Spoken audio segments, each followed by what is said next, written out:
So guys, আমি তোমাদের সাথে একটা ব্লগ শেয়ার করতে এসেছি, সাথে কিন্তু একটু গাছ লাগানোর জিনিসও আছে।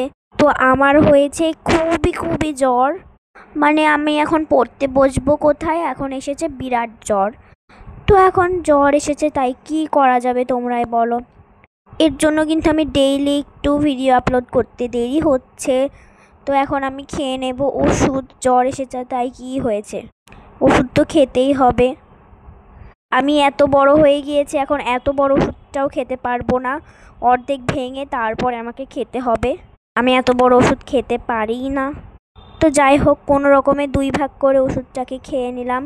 সবাইকে তো দেখেছি যে চিয়া সিড থেকে চিয়া গাছ তৈরি করে, আমি আজকে দেখব ফ্ল্যাক্স সিড থেকে কোনো গাছ তৈরি হয় কিনা। তো আমি এখানে মাটি একটা ফ্ল্যাট কন্টেনারে ভরে নিয়েছি, এখন দিয়ে দিচ্ছি তিসি। তো আমরা রান্নাঘরে থাকা যে কোনো তিসি দিতে পারি। দেখো, এখন এগুলাকে আমি ভালোভাবে ছিটিয়ে নেব। এটা কিন্তু পুরোটাই আমার এক্সপেরিমেন্ট করছি, সত্যি সত্যি গাছ হবে কিনা আমি কিন্তু জানি না। তোমরা কেউ জেনে থাকলে অবশ্যই কমেন্ট করো। তো আমি এখন মাটিটাকে ভালোভাবে মিশিয়ে দেব, তারপরে চেপে চেপে দেব। হ্যাঁ, হয়েই গেছে, বাট পানি দিতে কিন্তু ভুলো না। তো আমি এখন এখানে পানিও ভালোভাবে ছিটিয়ে দেব, কাদা কাদা করলে চলবে না, একদম ছিটিয়ে দিতে হবে।